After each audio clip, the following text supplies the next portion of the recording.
지금 이 순간 주님은 당신을 부르고 계십니다. 이 이야기는 지금 우리의 삶과 닮아 있습니다. 주님과 흐르는 시간 지금 함께 하겠습니다. 사랑하는 성도님들 안녕하십니까? 오늘 이 시간 여러분께 한 가지 질문을 드리고 싶습니다. 혹시 이런 생각 해보신 적 있으십니까? 나는 하나님을 믿는다고 말하는데 정말 하나님과 가까이 살고 있는가? 나는 신앙생활을 한다고 하는데 내 일상은 얼마나 거룩한가? 나는 예배를 드린다고 하는데 예배당을 나서면 또 똑같은 나로 돌아가는 것은 아닌가? 많은 분들이 이런 질문을 품고 살아가십니다. 특히 오랜 세월 신앙생활을 해오신 분들은 더욱 깊은 갈증을 느끼십니다. 교회는 다니는데 하나님이 멀게 느껴집니다. 기도는 하는데 내 삶이 변하지 않는 것 같습니다. 믿음은 있는데 거룩과는 거리가 먼 것 같습니다. 오늘 우리가 함께 들을 레위기는 바로 그런 이야기입니다. 레위기는 성경에서 가장 낯설고 어려운 책이라고 느껴집니다. 제사법, 정결, 규례, 성막 예식, 익숙하지 않은 단어가 계속 등장하기 때문입니다. 많은 분들이 레위기를 읽다가 포기하십니다. 너무 복잡하고 너무 이해하기 어렵고 지금 우리와는 상관없는 이야기 같기 때문입니다. 그러나 더 깊이 들여다보면 이 책은 복잡한 규칙의 책이 아닙니다. 하나님 가까이에 사는 법을 배우는 이야기입니다. 이스라엘 백성은 출애굽을 통해 애굽에서 나왔지만 마음과 삶의 방식까지 바뀐 것은 아니었습니다. 레위기는 그들에게 거룩하게 사는 삶이 무엇인지를 하나님께서 직접 가르치시는 책입니다. 오늘 이 시간을 통해 레위기 한 권을 차분히 따라가며 하나님과 가까이 사는 삶이 무엇인지 함께 나누고자 합니다. 그리고 더 나아가 지금 여러분의 일상 속에서도 거룩을 배워갈 수 있음을 느끼시길 바랍니다. 레위기 11편 45절은 이렇게 말합니다. 나는 너희의 하나님이 되려고 너희를 애굽 땅에서 인도하여 낸 여호와라. 내가 거룩하니 너희도 거룩할지어다. 이 말씀은 오늘 우리에게도 그대로 적용됩니다. 하나님은 우리를 구원하신 목적이 단지 죄에서 건지시기 위함만이 아니라 거룩한 백성으로 살게 하시기 위함입니다. 혹시 오늘 이 말씀이 여러분의 마음에 와닿으신다면 좋아요 버튼을 눌러주시고 구독도 해주십시오. 여러분의 작은 손길이 더 많은 분들께 이 은혜를 전하는 통로가 됩니다. 그럼 지금부터 함께 레위기의 여정을 시작해 보겠습니다. 레위기는 출애굽기가 끝난 바로 그 지점에서 시작됩니다. 출애굽기의 마지막에서 성막이 완성되었습니다. 구름이 성막을 덮고 여호와의 영광이 성막에 충만했습니다. 하나님이 이스라엘 백성 가운데 임재하신 것입니다. 광야 한가운데 성막이 세워졌습니다. 이것은 놀라운 사건이었습니다. 하나님이 멀리 계신 분이 아니라 백성 가운데로 오신 분이라는 표였습니다. 그러나 문제가 있었습니다. 죄 많은 사람이 거룩하신 하나님께 어떻게 나아갈 수 있을까? 이것이 이스라엘 백성이 직면한 질문이었습니다. 하나님은 거룩하신 분이십니다. 죄가 없으신 분이십니다. 빛이신 분이십니다. 그런데 인간은 죄인입니다. 허물이 많은 존재입니다. 어둠 속에 있는 존재입니다. 어떻게 죄인이 거룩하신 하나님 앞에 설 수 있습니까? 어떻게 더러운 자가 정결하신 하나님께 나아갈 수 있습니까? 그때 하나님은 길을 여셨습니다. 하나님께서 가까이 오지 말라 하신 것이 아니라 이렇게 하면 내게 올 수 있다고 방법을 먼저 준비해 주신 것이었습니다. 레위기 1편 1절은 이렇게 시작합니다. 여호와께서 모세를 부르시고 회막에서 그에게 말씀하여 이르시되. 하나님이 먼저 부르셨습니다. 하나님이 먼저 말씀하셨습니다. 하나님이 먼저 길을 열어주셨습니다. 이것이 레위기의 시작입니다. 하나님은 말씀하셨습니다. 너는 이스라엘 자손에게 말하여 그들에게 이르라. 너희 중에 누구든지 여호와께 예물을 드리려거든 가축 중에서 소나 양으로 예물을 드릴지니라. 제사를 드리라는 명령입니다. 그런데 이것은 단순한 명령이 아니었습니다. 이것은 초대였습니다. 하나님 앞에 나아올 수 있는 길을 열어주신 것이었습니다. 사랑하는 성도님들, 이것을 보십시오. 하나님은 우리를 멀리하지 않으십니다. 오히려 가까이 오라고 부르십니다. 그리고 그 길을 친히 준비해 주십니다. 레위기에는 5가지 제사가 기록되어 있습니다. 번제, 소제, 화목제, 속죄제, 속건제입니다. 이 제사들은 단순한 종교 의식이 아니었습니다. 각각의 마음을 표현하는 길이었습니다. 먼저 번제를 살펴보겠습니다. 번제는 완전히 태우는 제사입니다. 제물을 통째로 불태워 하나님께 드렸습니다. 아무것도 남기지 않고 모두 하나님께 드렸습니다. 이것은 무엇을 의미합니까? 전적으로 하나님께 드리고 싶은 마음을 표현하는 것입니다. 내 삶의 전부를 하나님께 드립니다. 내 생각, 내 마음, 내 시간, 내 모든 것을 하나님께 드립니다. 이런 마음을 담아 번제를 드렸습니다. 다음은 소제입니다. 소제는 곡식으로 드리는 제사입니다. 고운 가루에 기름을 붓고 유향을 놓아드렸습니다. 소제는 피 흘림이 없는 제사였습니다. 이것은 무엇을 의미합니까? 일상의 수고와 땀의 결실을 하나님께 드리는 것입니다. 내가 일하여 얻은 것, 내가 수고하여 거둔 것을 하나님께 드립니다. 이런 감사의 마음을 담아 소제를 드렸습니다. 다음은 화목제입니다. 화목제는 하나님과의 평화, 사람들과의 교제를 나타내는 제사입니다. 화목제는 일부를 제단에 드리고 일부는 제사장이 먹고 일부는 제사를 드린 사람이 먹었습니다. 함께 나누는 제사였습니다. 이것은 무엇을 의미합니까?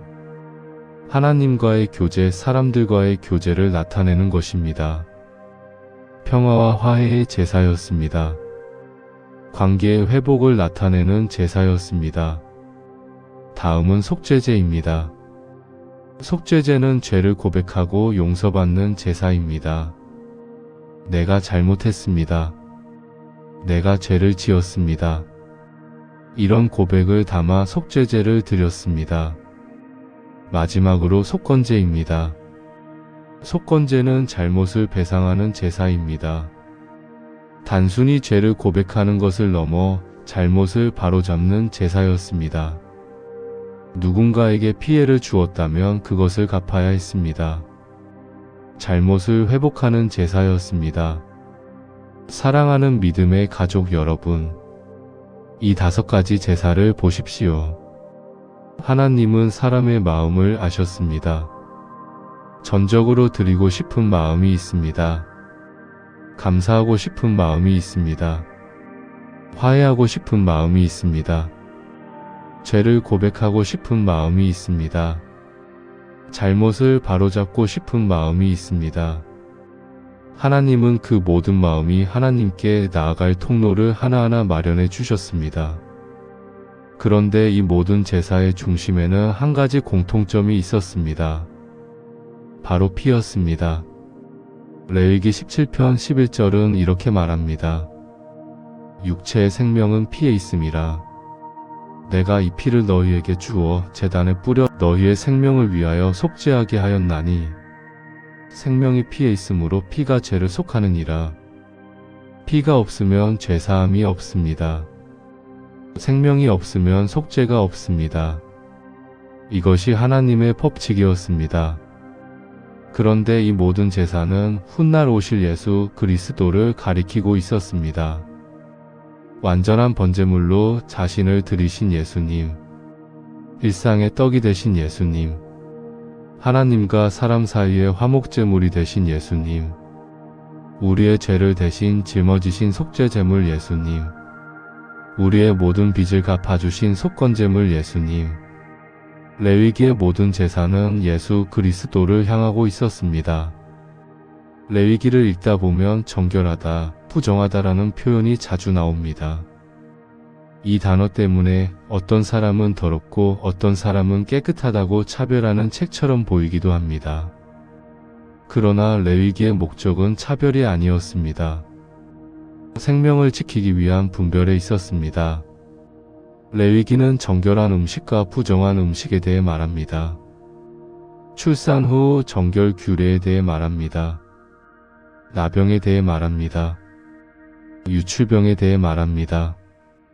왜 이렇게 자세하게 정결 규례를 다룹니까? 하나님은 생명을 사랑하셨기 때문입니다. 죽음과 죄의 냄새가 백성의 삶을 삼키지 않도록 경계를 세워주셨습니다. 고대 근동 지역에서 위생은 생존과 직결된 문제였습니다. 전염병 하나가 공동체 전체를 무너뜨릴 수 있었습니다. 하나님은 당신의 백성이 건강하게 살기를 원하셨습니다. 그래서 무엇을 먹고 어떻게 살아야 하는지 가르쳐 주셨습니다. 그런데 더 깊은 의미가 있었습니다. 정결 규례는 단순히 위생 문제만이 아니었습니다. 영적인 의미가 있었습니다. 죽음을 상징하는 것들, 죄를 연상시키는 것들로부터 거리를 두라는 것이었습니다. 나병은 단순한 피부병이 아니었습니다. 그것은 죄의 상징이었습니다. 죄가 사람을 어떻게 파괴하는지를 보여주는 그림이었습니다. 나병 환자는 진영 밖에 거주해야 했습니다. 옷을 찢고 머리를 풀고 윗입술을 가리고 외쳐야 했습니다. 부정하다, 부정하다. 얼마나 고통스러운 일입니까? 그러나 하나님은 나병 환자를 버리지 않으셨습니다.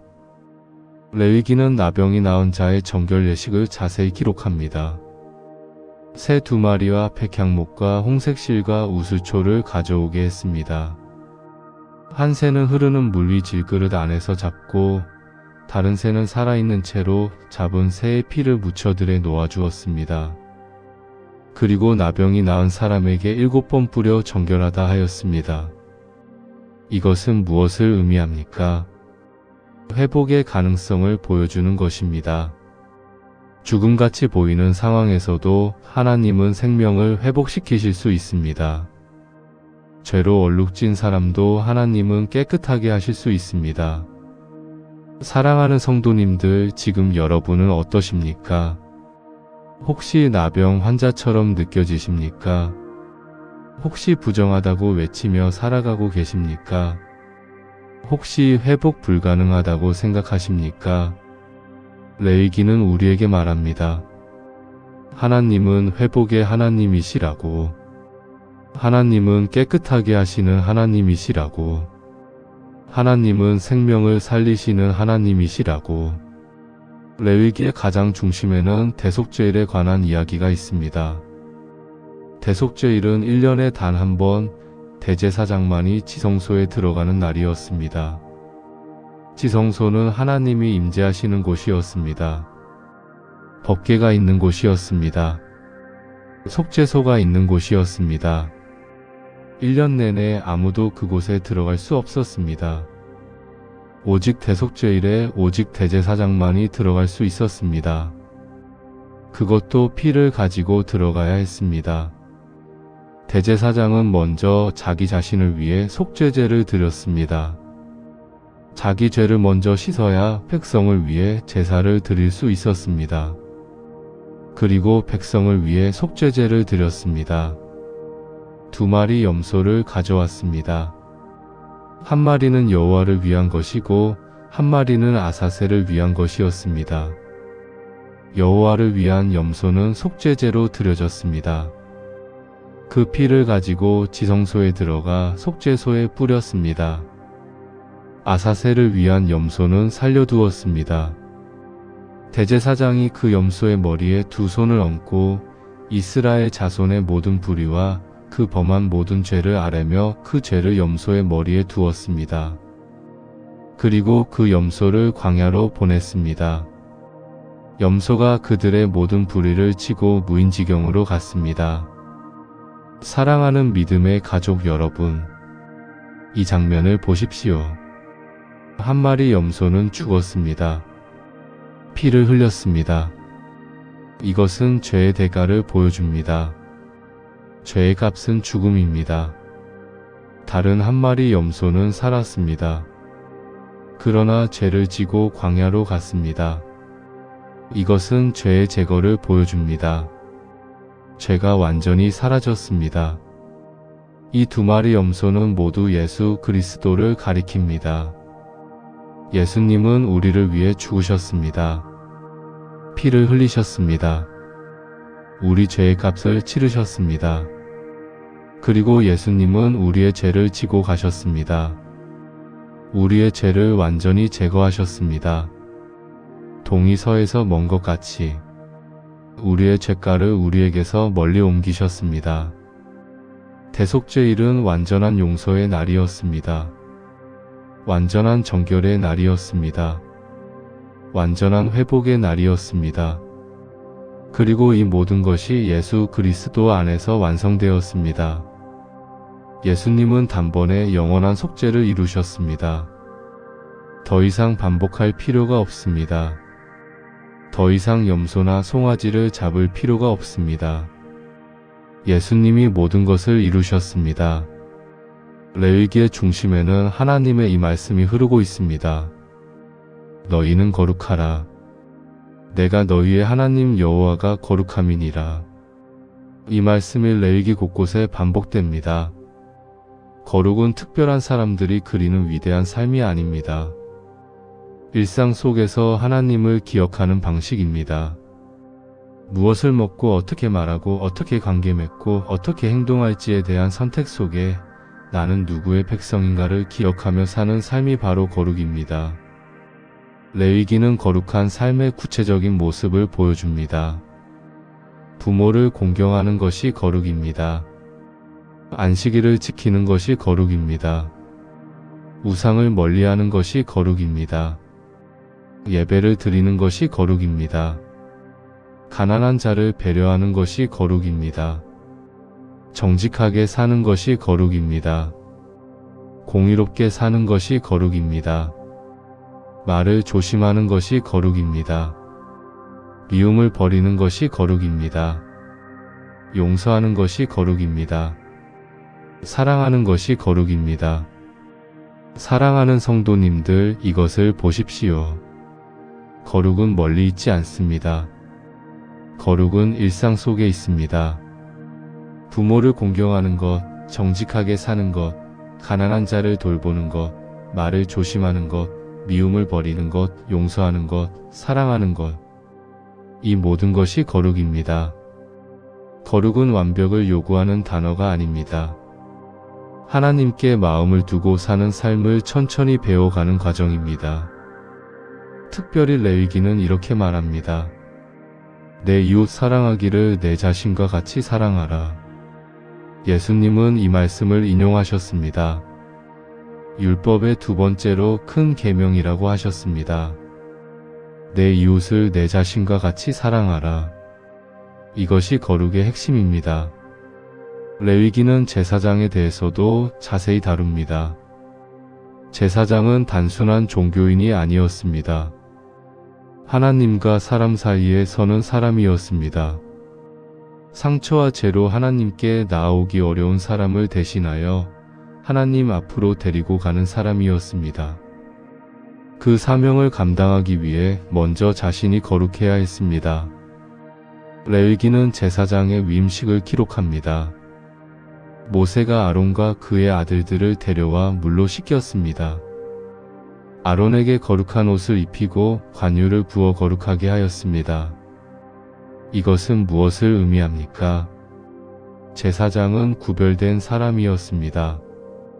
거룩하게 된 사람이었습니다. 하나님을 위해 따로 세워진 사람이었습니다. 그러나 제사장도 인간이었습니다. 연약하고 부족하고 죄를 짓는 사람이었습니다. 아론의 아들들 나답과 아비후는 여호와께서 명령하지 아니하신 다른 불을 담아 여호와 앞에 드렸습니다. 그러자 불이 여호와 앞에서 나와 그들을 삼켜 그들이 여호와 앞에서 죽었습니다. 모세가 아론에게 말했습니다. 이는 여호와께서 말씀하신 바라. 이르시기를 나는 나를 가까이 하는 자 중에서 내 거룩함을 나타내겠고 온 백성 앞에서 영광을 받으리라 하셨느니라. 아론이 잠잠하였습니다. 얼마나 큰 슬픔이었겠습니까? 자기 아들 둘이 하루아침에 죽었습니다. 그것도 하나님을 섬기다가 죽었습니다. 그러나 아론은 잠잠했습니다. 하나님의 거룩하심을 인정했습니다. 사랑하는 믿음의 가족 여러분, 이 이야기는 우리에게 무엇을 말합니까? 하나님은 거룩하신 분이십니다. 아무렇게나 대할 수 없는 분이십니다. 우리는 경외함으로 하나님을 섬겨야 합니다. 그러나 동시에 하나님은 우리를 사랑하시는 분이십니다. 레위기의 모든 규례는 결국 우리를 보호하기 위한 것이었습니다. 우리가 하나님과 가까이 살 수 있도록 하기 위한 것이었습니다. 레위기는 절기에 대해서도 말합니다. 안식일, 유월절, 무교절, 초실절, 오순절, 나팔절, 속죄일, 초막절. 이 절기들은 단순한 축제가 아니었습니다. 하나님을 기억하는 시간이었습니다. 하나님의 구원을 기억하는 시간이었습니다. 하나님의 은혜를 기억하는 시간이었습니다. 안식일은 매주 지켰습니다. 안식일은 쉬는 날이었습니다. 일을 멈추는 날이었습니다. 하나님을 예배하는 날이었습니다. 하나님이 창조주이심을, 우리가 피조물임을 기억하는 날이었습니다. 유월절과 무교절은 출애굽을 기억하는 절기였습니다. 하나님이 우리를 애굽에서 구원하신 것을 기억하는 날이었습니다. 초실절은 첫 열매를 드리는 절기였습니다. 하나님께서 주신 수확을 감사하는 날이었습니다. 오순절은 밀추수를 감사하는 절기였습니다. 나팔절은 새해를 시작하며 하나님을 경배하는 날이었습니다. 속죄일은 1년에 한 번 모든 죄를 용서받는 날이었습니다. 초막절은 광야 생활을 기억하며 하나님의 보호하심을 감사하는 날이었습니다. 이 모든 절기는 무엇을 위한 것이었습니까? 하나님을 기억하기 위한 것이었습니다. 우리는 쉽게 잊어버립니다. 하나님의 은혜를 잊어버립니다. 하나님의 구원을 잊어버립니다. 하나님 자체를 잊어버립니다. 그래서 하나님은 절기를 주셨습니다. 일주일에 한 번 안식일을 지키며 하나님을 기억하게 하셨습니다. 1년에 여러 번 절기를 지키며 하나님의 은혜를 기억하게 하셨습니다. 사랑하는 성도님들, 지금 우리는 어떠십니까? 하나님을 기억하고 계십니까? 아니면 바쁜 일상 속에서 하나님을 잊고 살고 계십니까? 레위기는 우리에게 말합니다. 하나님을 기억하라고. 하나님의 은혜를 기억하라고. 하나님의 구원을 기억하라고. 레위기는 안식년과 희년에 대해서도 말합니다. 안식년은 7년마다 한 번씩 지켰습니다. 7째 해에는 땅을 쉬게 했습니다. 농사를 짓지 않았습니다. 이것은 무엇을 의미합니까? 하나님을 신뢰하는 것입니다. 내가 일해서 먹고 사는 것이 아니라 하나님이 먹여 살리신다는 것을 믿는 것입니다. 희년은 50년마다 한 번씩 지켰습니다. 희년에는 모든 빛이 탕감되었습니다. 모든 종이 자유롭게 되었습니다. 모든 땅이 원래 주인에게 돌아갔습니다. 이것은 놀라운 제도였습니다. 가난한 자에게는 새로운 시작의 기회였습니다. 빚에 눌려 종이 된 자에게는 자유의 기회였습니다. 땅을 잃은 자에게는 회복의 기회였습니다. 이것은 무엇을 의미합니까? 하나님은 정의의 하나님이십니다. 하나님은 가난한 자를 사랑하시는 하나님이십니다. 하나님은 회복의 하나님이십니다. 그리고 이 희년은 예수 그리스도를 통해 완성되었습니다. 예수님이 바로 희년이십니다. 예수님 안에서 우리는 자유를 얻습니다. 예수님 안에서 우리의 빛이 탕감됩니다. 예수님 안에서 우리는 회복됩니다. 레위기는 축복과 저주에 대해서도 말합니다. 하나님의 말씀을 따르면 축복을 받고 하나님의 말씀을 거역하면 저주를 받는다는 것입니다. 순종하면 풍성한 수확이 있을 것입니다. 평안히 거주할 것입니다. 원수들을 이길 것입니다. 하나님이 함께 하실 것입니다. 이것이 가장 큰 축복입니다. 하나님이 우리의 하나님이 되시고 우리가 하나님의 백성이 되는 것입니다. 그러나 불순종하면 질병이 올 것입니다. 흉년이 올 것입니다. 원수들에게 패할 것입니다. 평안이 없을 것입니다. 결국 땅에서 쫓겨날 것입니다. 그러나 여기서 끝이 아닙니다. 레위기는 회복의 약속도 말합니다. 백성이 자기 죄를 자복하고 할례받지 못한 그 마음이 낮아져서 그 죄악의 형벌을 순히 받으면 하나님은 아브라함, 이삭, 야곱과 맺은 언약을 기억하시겠다고 하셨습니다. 하나님은 회개하는 백성을 받으십니다. 하나님은 언약을 기억하십니다. 하나님은 회복시키십니다. 사랑하는 믿음의 가족 여러분, 이것이 레위기의 메시지입니다. 하나님은 우리가 거룩하게 살기를 원하십니다. 하나님은 우리가 순종하기를 원하십니다. 그러나 우리가 실패할 때도 하나님은 우리를 버리지 않으십니다. 우리가 회개하고 돌아오면 하나님은 우리를 받아주십니다. 하나님은 언약을 기억하시는 분이십니다. 하나님은 회복시키시는 분이십니다.